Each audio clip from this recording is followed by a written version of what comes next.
Good morning. Welcome to the ZIAWOOLZ Studio Buzz podcast, episode 33. My name is Doug, and I am coming to you from Albuquerque in beautiful New Mexico. This is a podcast about knitting, about spinning, crochet sometimes a little bit of sewing, and about lots of yarn. Lots of it being ZIAWOOLZ because I am the dyer behind ZIAWOOLZ, and yeah. So I mentioned last time, I think, that I was about to go on a little excursion. I went with my friend Lauren to a knitting retreat at Ghost Ranch in northern New Mexico. I've been there before, so I anticipated it to be beautiful again, which it was. The weather was super nice, sunny, warm, and it was just really a nice time. I stayed only for 3 days, but it was just wonderful. Lots of nice, super sweet women to connect with, lots of very relaxed knitting time, and I was thankful to be invited as a dyer with my yarn, as a vendor also again. And so that was really nice to put all, when you work hard and then at the end of this you get the chance to put all your yarns out there and to see it all come together finally, that's always special. And the response was also super nice. People loved the yarn, people enjoyed it, and yeah, that was fun. My husband came to pick me up there, and we added a few travel days because you're super close to Colorado, so we made a little traveling loop through southern Colorado, which was nice, and the weather got cold, and we even got some snow, which was interesting. But that was, you know how it is when you travel by car. It was nice. He drives, so I get to knit when we're on the road, so that's really great. So I got a lot done in that regard, and we visited beautiful places. We just had fun and got back a few days ago, and then kind of sorted the yarns, checked out what I have, and back home. I try to think, was there anything else I wanted to tell you about that trip? Not really, but so let's just jump right into the knitting here. And let's talk about finished objects. First one, elephant in the room. My shoulder thingy, as I called it initially, is finished. I was just casting off when I recorded last, and of course since then it's been finished, and this is how it looks like. Exactly how I wanted it to look like. It goes to about my elbows. I did add the beads at the cast on edge, which is up here, and at the cast off edge down here. And yeah, I really love it. It blocked out so nicely.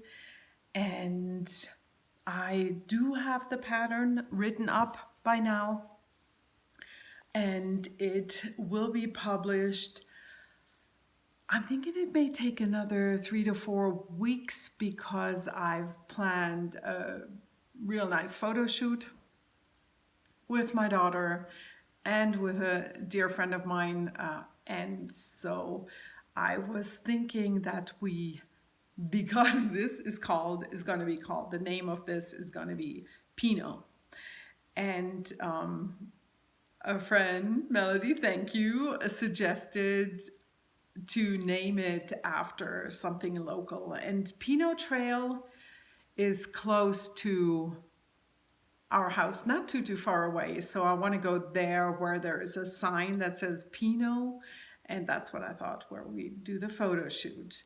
And Pino Trail was, I thought, a very suitable name because, as you can see, the pattern, the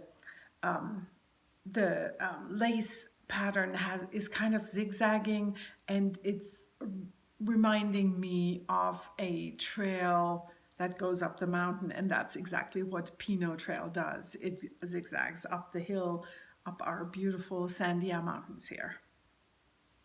So this was finished and blocked, and at the retreat, or even before I left for the retreat, I cast on the next Pino shoulder thingy, and it was again out of my yarn. This is a base which is a light fingering yarn, and it is called Sugarloaf.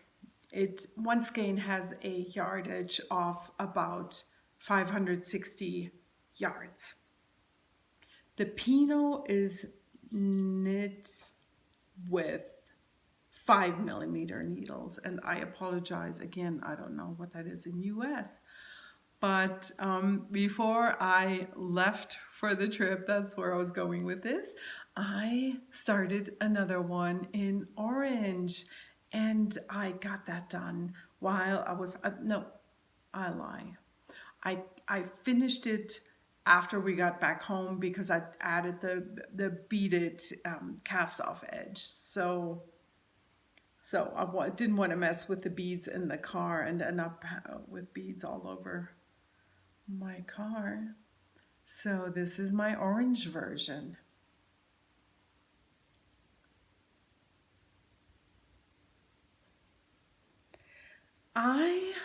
It takes about, or that's what it took me, about, I want to say maybe 490, 470 yards.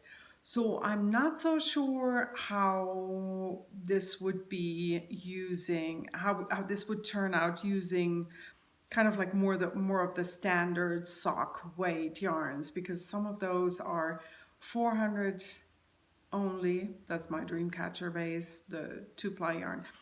Or there's my Sundancer Superwash Merino Nylon Blend has 465 yards, and that's a fairly common yarn base that a lot of indie dyers use.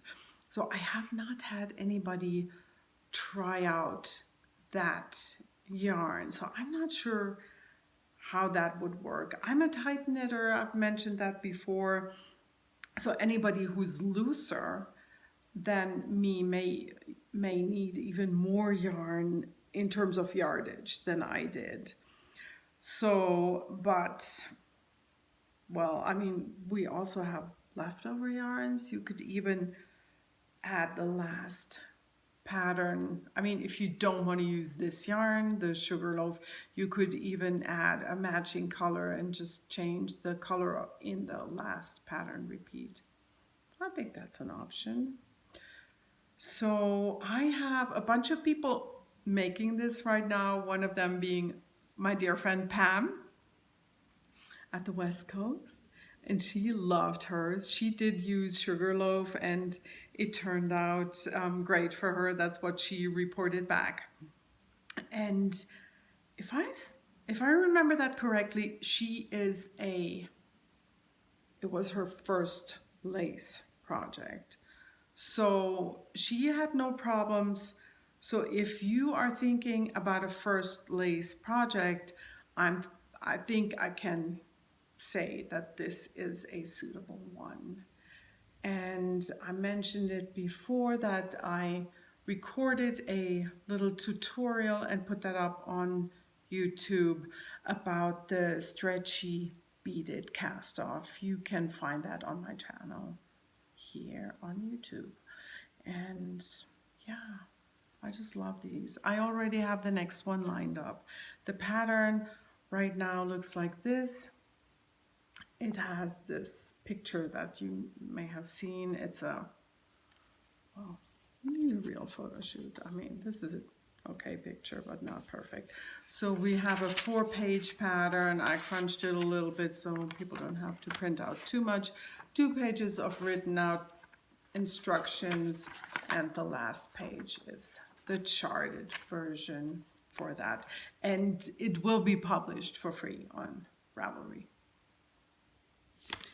I did want to show you the version that I'm about to start. It lives in a bag that I got from my friend Melody. Thank you again, I love it. And this is the color that I will be using for my daughter. A gray with a hint of blue in it, and I have already picked my beads. They are a size 6, I hope I'm not lying. I can never read this. Yeah. 6 is the larger size compared to 8. I found that the 8s that I saw, I don't think they would work. I think the opening is usually quite fine, and you have to be able to go through the bead with a fine crochet hook and get a stitch through. So I would recommend to get a size 6 beads. They're really inexpensive. You find them at craft stores, probably online too. I didn't look yet. I just took my yarn and went to the store. So this is in here. But for my daughter, she has the height, so I know I will make it as long as mine, but hers needs to be just ever so slightly narrower, so I will do some math and subtract 2 pattern repeats. I think if you feel like you're larger than me, you could add 2 pattern repeats. That's what I would suggest.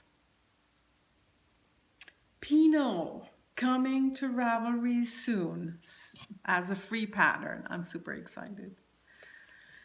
Another thing that I finished in the meantime, and I was wearing that when I recorded the German podcast, but it got so nicely warm for Easter that I decided I'm not gonna wear it today, even though I've been wearing it so much since I finished it. It is my Yumi sweater.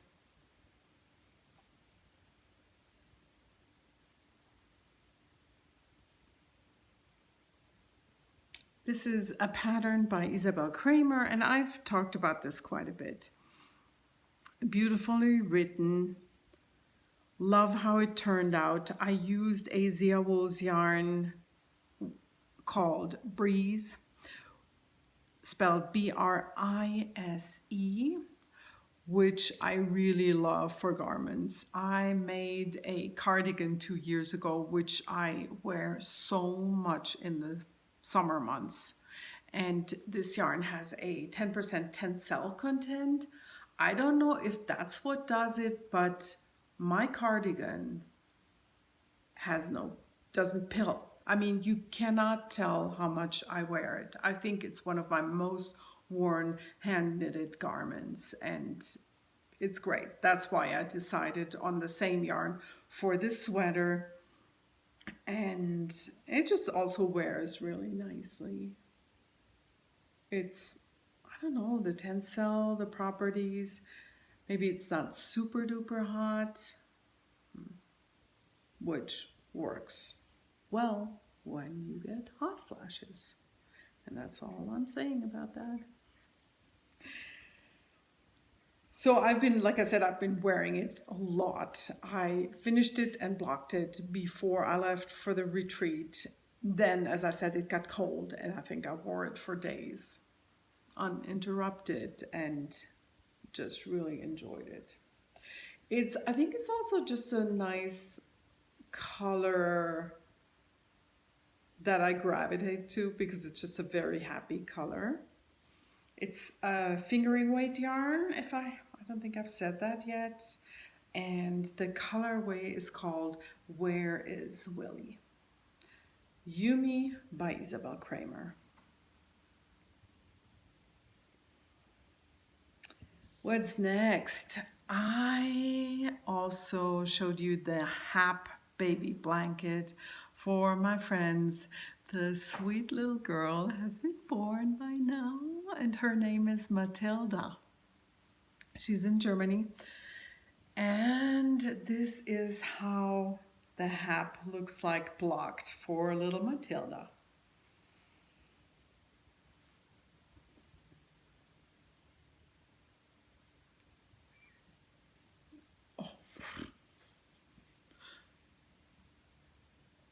What I did was I hand washed it. I put it in the washing machine to drain off water and then to spin.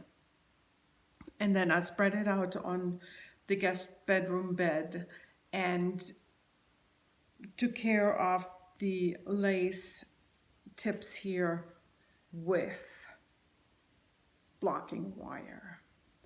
I was super lucky that a dear neighbor of mine, when she moved away to Florida, where she did not expect to knit much anymore, she gifted me her blocking wires, and this was actually the very first time that I used them. I'm so sorry, that was the cat. Come here. Come on. Come on. No, he doesn't want to come. I don't know. He sits right there on the table with the camera. That's why it shook so much.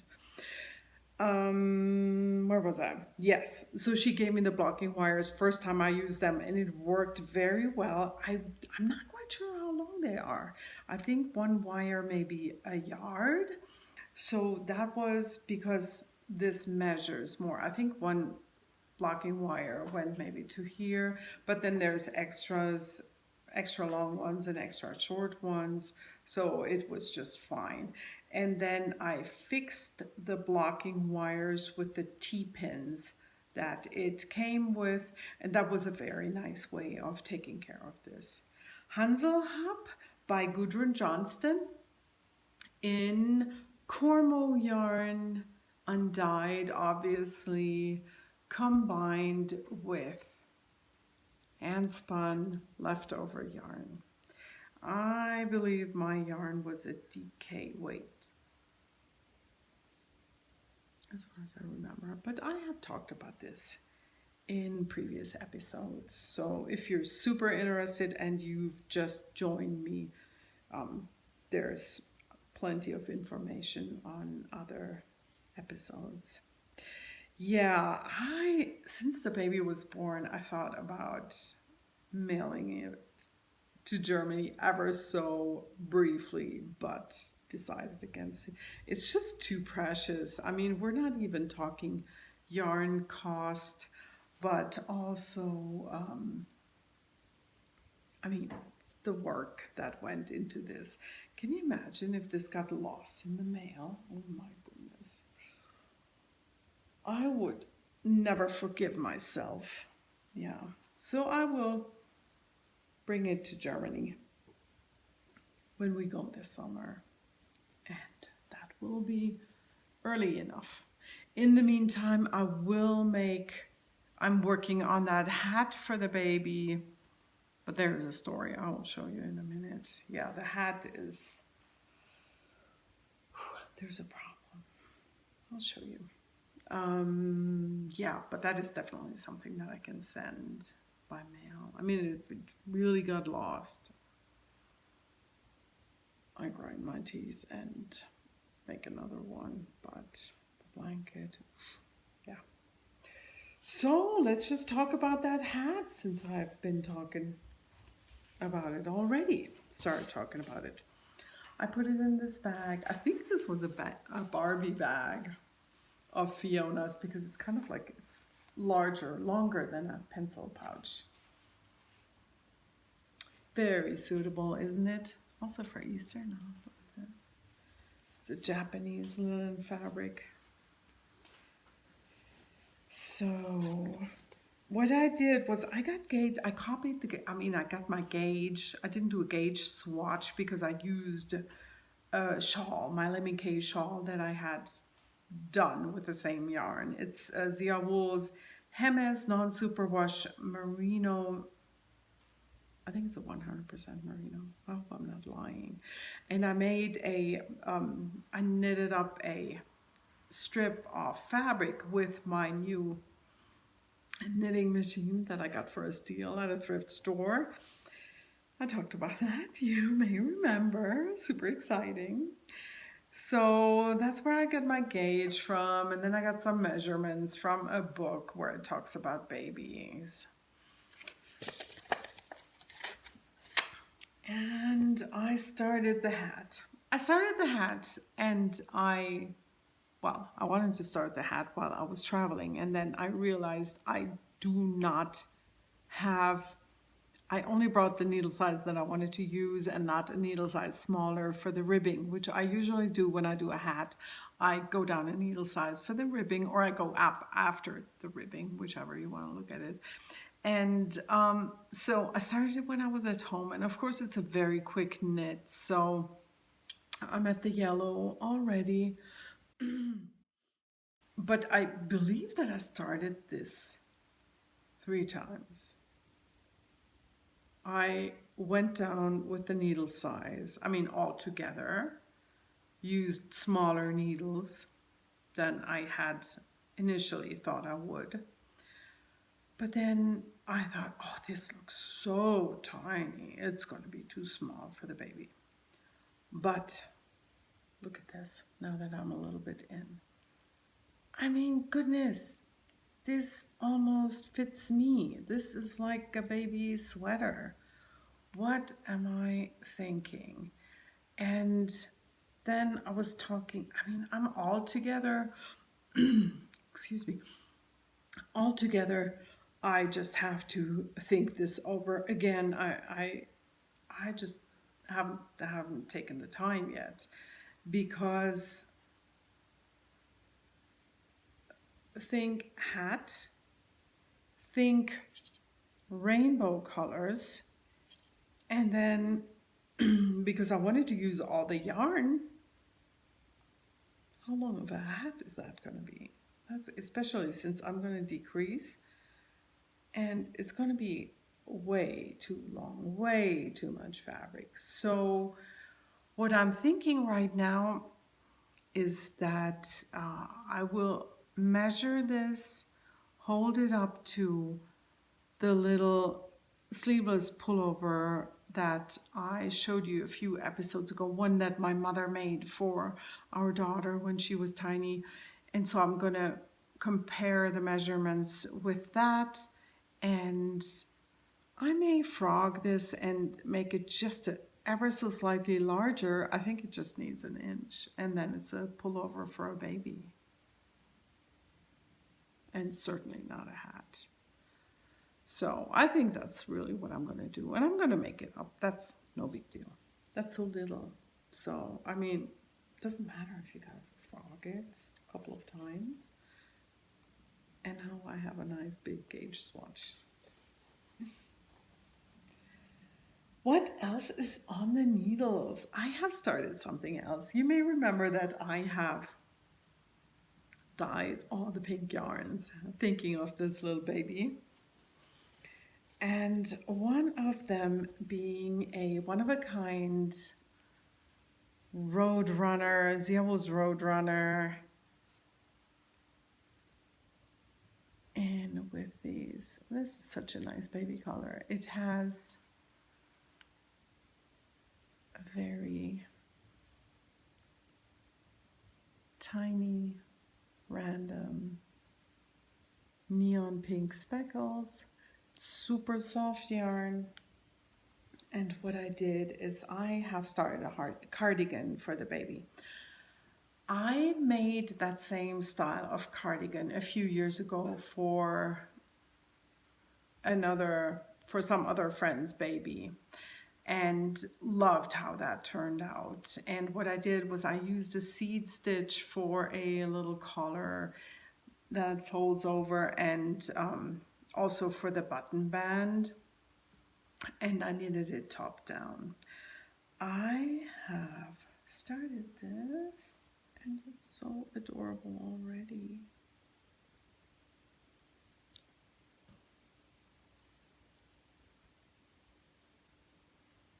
Let me show you so you get an idea. This is the color. And where I am right now, I have to put in a buttonhole.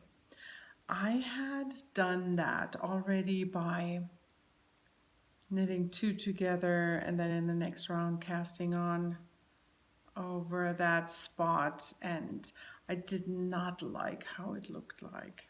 So I will have to find, I'm probably just gonna look it up on YouTube. I feel a little while ago I found a great variety of buttonholes and how they can be done on YouTube, and that's what I'm gonna do, and I'm just gonna try and see what I like best.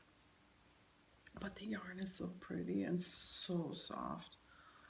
Look, love it so much. It's very baby suitable. This project lives in one of my Debbie bags. So cute. Very suitable for spring. What else is on my needles? So much to show you this time. I have worked on a pair of socks that I mentioned before. It's kind of like my purse project. Simple vanilla sock lives in a ZIAWOOLZ Wonder Woman bag. And that's my socks. Oh, this is just my marker where I started at the heel, and this is the elastic which I use to keep the DPNs when I'm done. It's ZIAWOOLZ Sandia, a merino nylon blend, 4 ounces on 1 skein, and this is a colorway. I can't remember when I came up with this, if it was 2 or 3 years ago, but this is called Prom, and it was done around this time of the year when either my son went to prom or my daughter then with her boyfriend, because she was not allowed to go then. Yeah, so these grow slowly but steadily.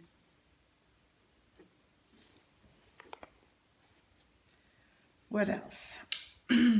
I have mentioned that I think I mentioned, did I mention that I tried out a new yarn base for the shop, which is a superwash Targi 10% nylon yarn. That's sounded really interesting. So I do want to try that to see if I really want to add it to the shop, but I have dyed up 2 skeins for myself.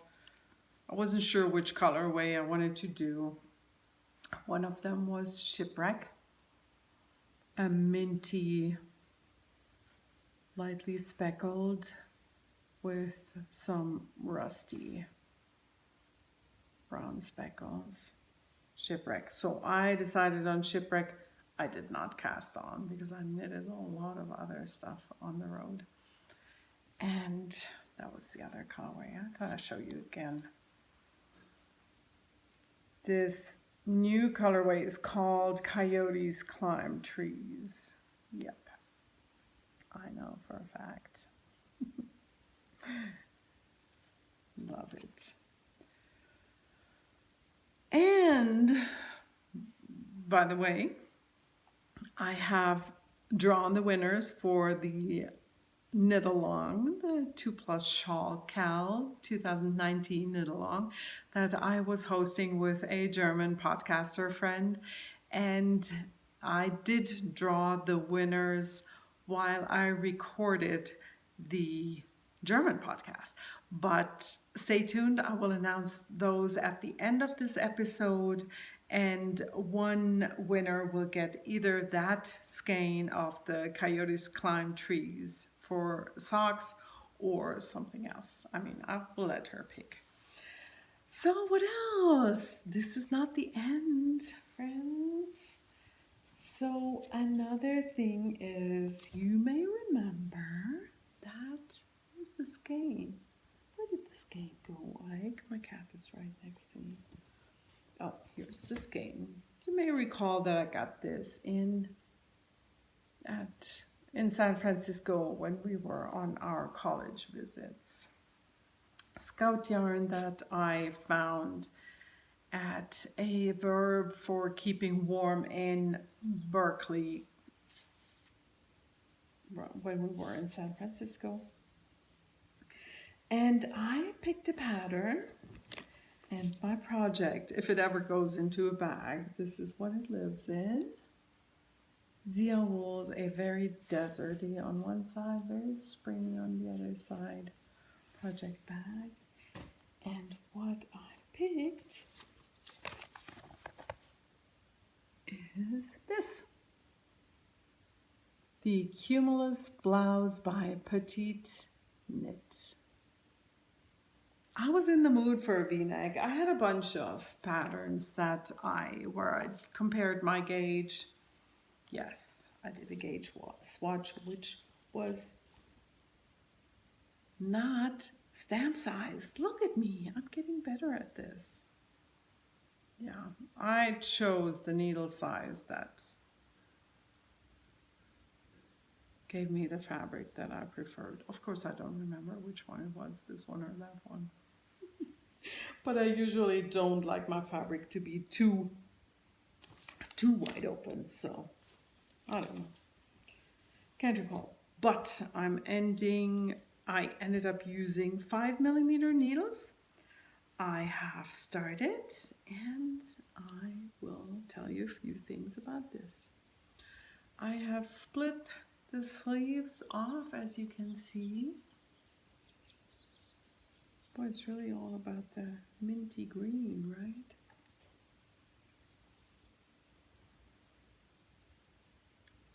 Here's what I did. First of all, you're going to say this is a very different yarn that she used here. I can't remember. I think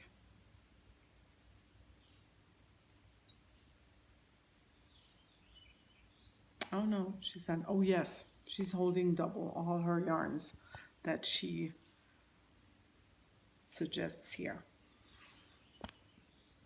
I don't know if you can see this. It's a very airy fabric. And so when I decided on this, I thought I may end up having some kind of problems for different reasons.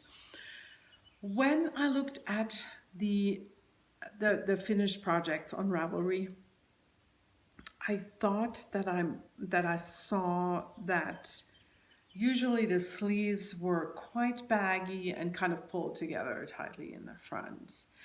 Also the body.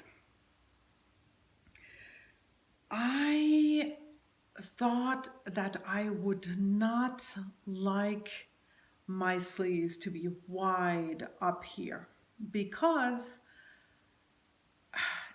I think that it's something that the young girls who are super skinny can wear very well. Actually, my daughter just recently purchased a sweater like that in a store. But when you're not super skinny anymore, when I put on that style of sweaters, I look literally like a dumpling on sticks. I know I'm exaggerating, but still, you know, you know what I mean. I like my sleeves to be tight. So here's what I changed when I cast on the sweater. I started, this is knitted top down. I'm not giving away anything that you wouldn't have figured out by yourself. You cast on the stitch count, or I'd cast on the stitch count that I figured out for my size. But here's what I changed right away. I took off, once you start the raglan, you know, you have a certain amount of stitches. Let's say I'm supposed to use 10 stitches for each sleeve. Instead, I used only 8 stitches for each sleeve to start off. It's a made-up number.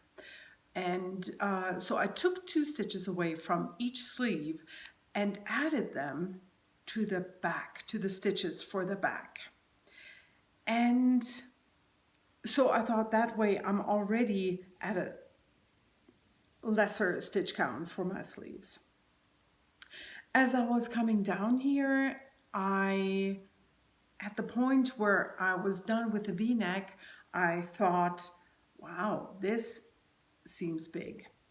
So already big, and I was still to knit 12 rounds before I could split up the sleeves.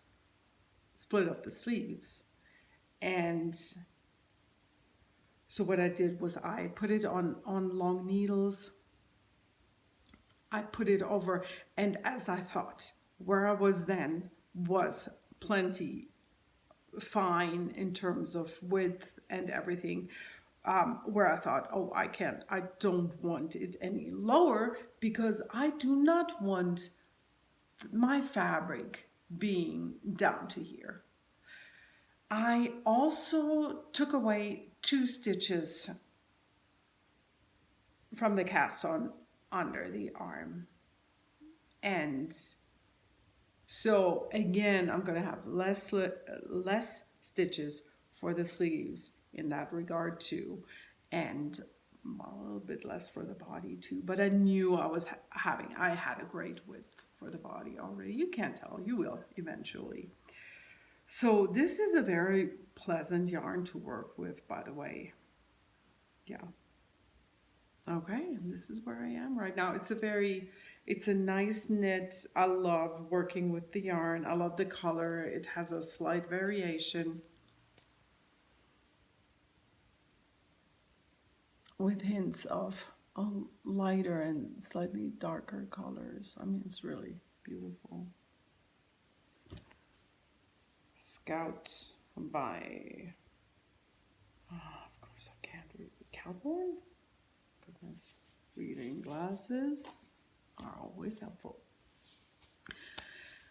So what's next? Oh yes, I have another project. I thought I was done with my project. I've already talked so much about my knits, but there's just one more. And you may remember that I had already started this once before. It will be a gift from my mother, the Sun Showers Shawl by Boo Knits, a lace shawl. I had started it in purple, and then I realized that I made my mom a purple shawl last year already. So what was I thinking?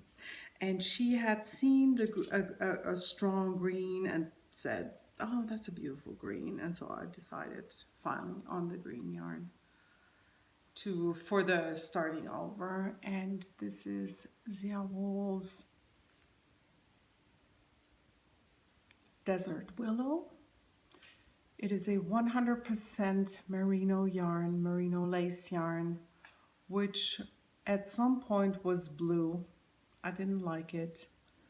I thought it was boring and dull, and so I overdyed it, which made it so much nicer. It gave it variation, and you will also see that in the knit in a moment when I show you. This is where I am. I have already done quite a bit, and I think I have already 350 stitches on the needles. And I mentioned before that I'm so happy that this 2019 has become a year of learning for me. I learned applied lace edging. I learned beading. Never did that before. And this is my first knit with real lace yarn. And actually, I said that as well in the German podcast, but I wasn't thinking because my whiteout shawl by Melanie Berg is also made with lace yarn. I forgot that because that was actually my first one. Well, definitely both this year, 2019, lace knitting. Where I am right now is in the second section. This first section with these simple yarn over and 2 togethers, I'm already done with it, and I added 2 more pattern repeats, which probably gave me about 2 to 3 extra inches.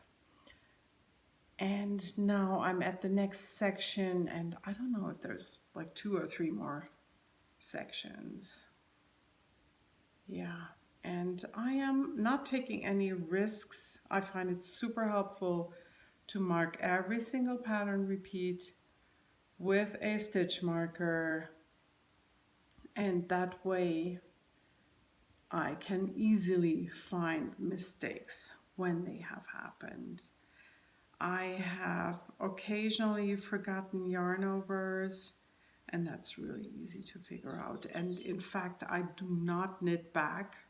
If it's been 2 rows back that I forgot a yarn over, I just pull that out from the fabric and knit it up to where I am at that point. Yep.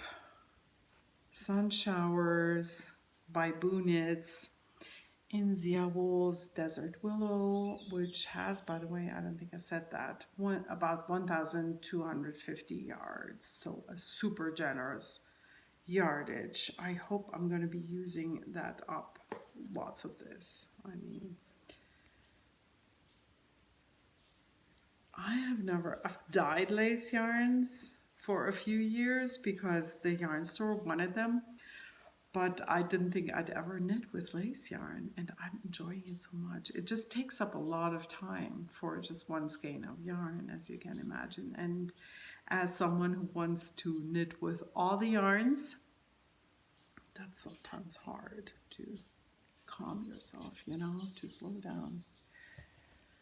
So that was all the knitting, I believe. And Ike thinks I'm talking to him. He's laying right here next to me on the Yumi sweater, right, baby? I have some new stash, and it is spinning fiber, not yarn. And I was super lucky that my friend Sherry of Twisted Dye Kitchen, hi Sherry, she asked me if we were going to do an art swap, I think is the term, around Christmas, and she picked something from me, and I decided, of course, on her beautiful fibers, and wasn't quite sure what she's gonna send me, and I got a braid, which I love because it's something that I never used before. And as you can see, I already unbraided it, being so ever impatient. So here is Sherry's card. And this is Perendale. It is not a soft fiber, but I don't care one bit because I might even try to make socks out of this yarn. I have 4 ounces, so I think I can. So I started splitting this, and I will, if I really end up doing this for socks, I really think I will do a 2-ply yarn, never done Navajo. I'm very weird. I don't trust these little things where you actually do kind of like a crochet stitch. I hate to say that because I know a lot of you love Navajo plying, but I'm always thinking there's got to be more rubbing. I mean, especially thinking socks, there's got to be more friction in that spot where you have the dot, where you actually do that loop there. So that's my thought. I think for socks, really just a 2-ply. And I can imagine that this is going to be super gorgeous. Can't wait to spin this. I am warming up for this because I haven't been spinning in so long, so I want to get back in the groove kind of again. Even though, I mean, it's like riding a bike. You just do it and you're fine. So, but still, before I get to Sherry's beautiful fibers, I'm spinning something else. I'll tell you in a sec. Actually, put my spinning wheel back here. There it is. But you probably can't tell what's on there. I'll tell you in a sec. So this is one thing that I got from Sherry. The other one, and I'm sorry, I'm going to be a little bit noisy now. A very, very beautiful bat. I mean, everything she sent is beautiful. But this one is 4 ounces of BFL.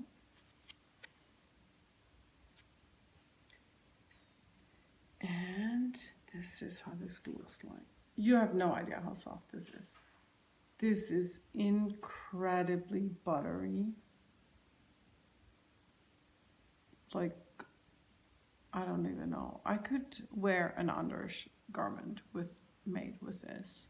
That's how soft this is. We were talking after I got this, and we were discussing the best approach to spin this, because see all these colors? I tend to spin very fine, as a lot of us do.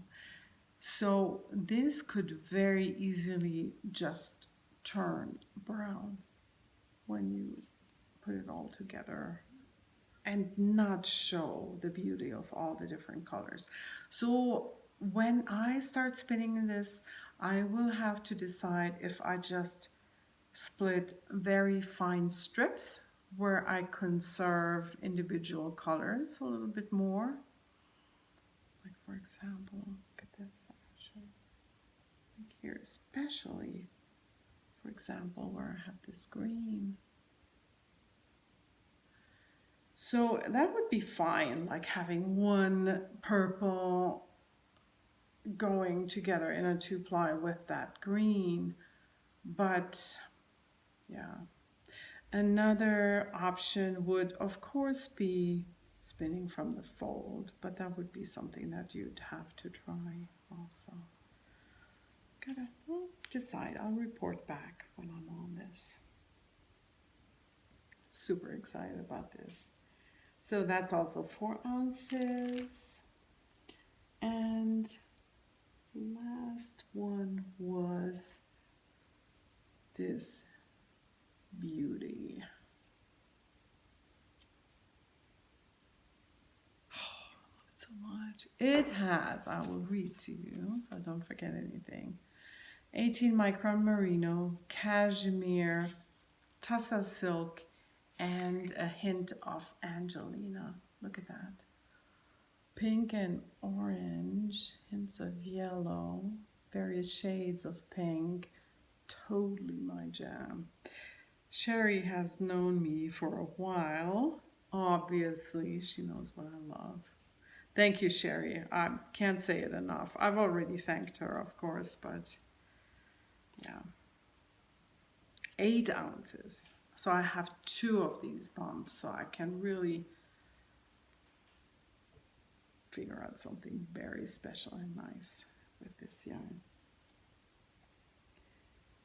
In regards to warming up with my spinning, I had recently dyed a new fiber that I purchased for the shop, so I had only dyed up a small sample. And this is half of my little sample spin and dye braid. That's how it looks like. I just took half of it and just went for it and spun it last night. That's the one back here on my Lendrum folding wheel. And this spun up super nicely. It is not a very fine fiber, but I mean, not like merino fine and super soft, you know, but it, in regards to spinning, it was a joy to spin. Like really drafted, you can draft it very nicely. I did kind of like a short backward draft, and that was fun. Yeah, I didn't spin it super finely either. I will see how much I got. I didn't even put this on the scale, so I don't know how much I'm going to get from this. On a different note, I started something crazy. Again, the year of learning, the year of new things. I recently was gifted by a local acquaintance some raw fleeces. They're currently in my garage, in the studio, and wherever I found some space, because I think I got 5 bags, 5 fleeces. And yeah, I've always said, well, I'm not ever going to process a fleece myself. You know how that goes. Once you say, I will never, then that's exactly what happens. So I really, of course, I'm looking in those bags. I'm looking at the beautiful fiber. It's Rambouillet fiber. Oh, I meant to tell you. So the story is, this young man loves animals. And one of the things that he does for a living is he breeds sheepdogs. What do you need when you breed sheepdogs? You gotta have them getting used to sheep. That was his reasoning to get sheep. And lucky for me, he got Rambouillet sheep. So I got the fleeces from last year, and I will even get more this year. He already told me I can have the next ones too. I mean, that's so sweet. He gifted them to me. So, well, at least a little bit I wanted to play with scouring and skirting and washing and all that good stuff, and going from the fleece to the yarn, doing it all at home. I don't know how much I will actually really do, because, well, you know, my thing is really dyeing, so that takes up a lot of time, and the scouring and washing and preparing of a fleece, talk about time consuming. But I was already so ready to try something that I made a purchase. I bought some plastic bags from the dollar store, not bags, plastic baskets, I didn't bring those. They're just rectangular baskets, also open on the bottom, which I use to put my fiber into the hot water for washing. I used Water with Dawn, which is kind of like the beginner thing for a lot of people. And I brought you some of the fiber so you can see how this looks like washed. His purpose is breeding sheepdog, you gotta remember. So he does not really care about the sheep. He cares about the sheep, but not so much about the fiber. So you find second cuts, you find a lot of dirt. VM in the fluff. But the fiber in itself, goodness, I love this so much. Look at that. You see the crimp? So right now I'm learning a lot about this. I watch a lot of videos on YouTube where people talk about scouring, which is the process of washing the wool, and then how you proceed from then on. I have not felted any of these. They're not super duper clean, but I think they're going to be fine. But there's still the VM in there. And I do have a drum carder, but what I learned already is that you cannot really use a drum carder for wool that has a lot of VM, because all it does is it keeps the VM that's what you call the little pieces of bits of grass and straw and whatever dirt they pick up on the pasture. So the drum carder doesn't work. You need a different tool. But in regards to a drum carder, the very, very first fiber that I prepared, let me just insert that little bit in here, because I have a skein of yarn that I wanted to show you. Someone gifted me a brown yarn that was not that dirty with VM, brown fiber, and that is actually my very first skein of yarn, which I prepped as a singles. And this is literally my very first fleece to yarn spin. And I think it's a very beautiful yarn. No plans for this yet. But this, like I said, was prepped on the drum carder for the spinning. But with this, I knew by then I'm not going to be able to put this on the drum carder, what to do. So I learned the way to get rid of VM is to proceed from here on with wool combs. And of course, I already got myself some. I can reach over here because they're on the table. And this is how they look like.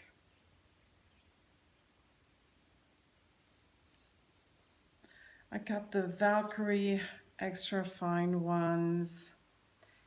And if you don't know anything about them, they are as sharp as they look like, maybe even sharper. And if you have no clue, like I had no clue until recently, you put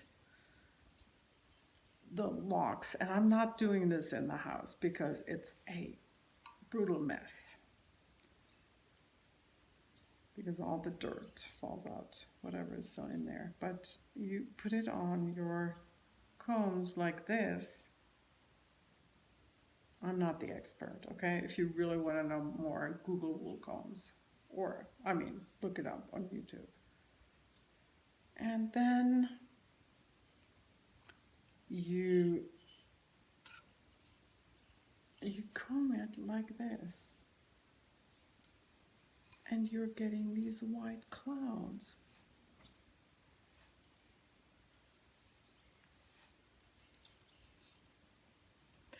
It also, you repeat this several times, and it also, as well as it gets rid of your dirt that fall, the little bits that fall down, it also separates the shorter bits or the second cuts, kind of like when the shear kind of like double goes twice, and you get these little bits, which of course you do not want in your yarn. So that's what I started working with a little bit outside in the garage where the dirt can fly as much as it wants, or of course in the backyard. And then what you do is you use a so-called diz, which is kind of like a button with a larger hole or whatever size you want, and you pull it off the combs with that diz. It's again a technique that many people explain on YouTube. You pull it through that, and that way you get your homemade roping. And I have already tried that a little bit. And like I said, you get these little cloud things. So soft. And check it out. I have not yet spun my own combed fiber. I cannot wait. So this is how it looks like. And I have, again, in a bowl, put my little fluff balls. I don't even know how much this is. Haven't put it on the scale yet. Doesn't matter. It's just for playing, and super excited that I started doing this. On Monday, a local friend is going to stop by. She has processed fleeces in the past, and so we are going to have a skirting party, which means we're going to put out the ping pong table out in the front yard in the driveway and roll out the fleeces and then pick through it and see what can be actually really be used, and throw away the super bad bits from the butt of the sheep and the short areas where the wool is too short and stuff like that. So I'm excited to get going on that. And yeah, and also to do it with someone who's done it before. So that's going to be super, super nice. And I'm very grateful that she's going to do that with me. And I just say hi again. Hi, Jeannie. Looking forward to doing this. Okay, and we had the knit along. So last thing in this episode, I would like to tell you who the winners of our knit along are.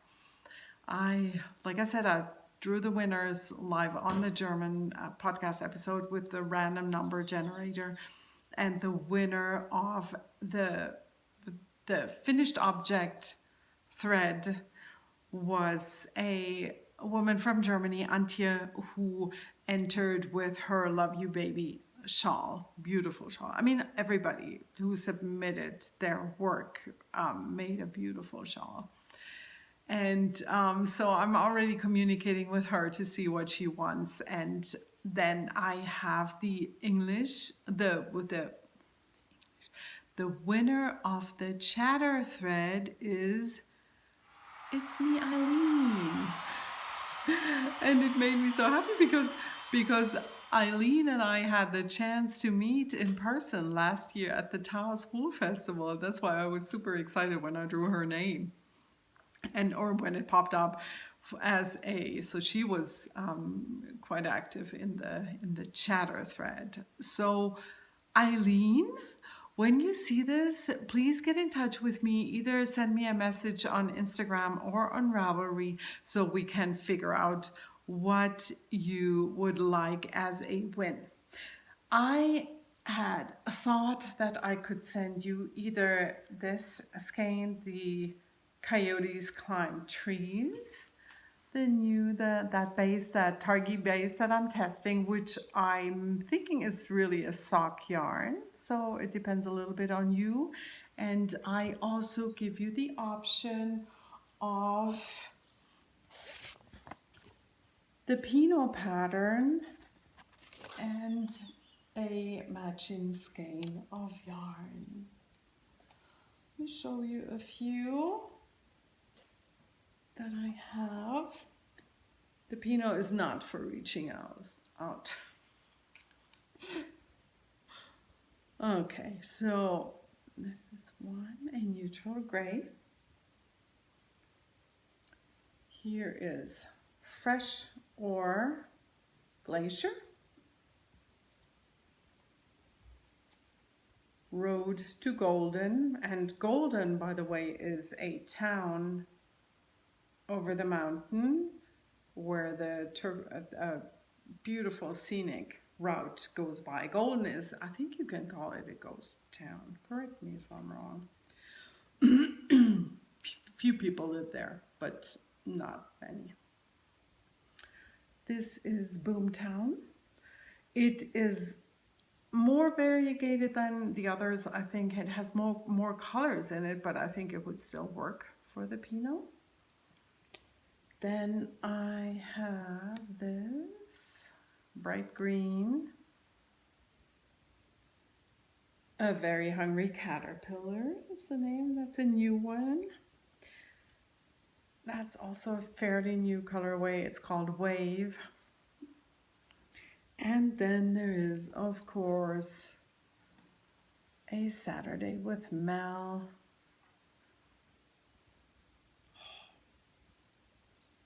Also a very new colorway, which I love. Okay, my friends, that's it. Easter Sunday tomorrow. So I hope you have a very, very wonderful Easter celebration. And until I see you again in about 2 weeks, I hope you are well, and I wish you a lot of happy knitting time and happy knitting.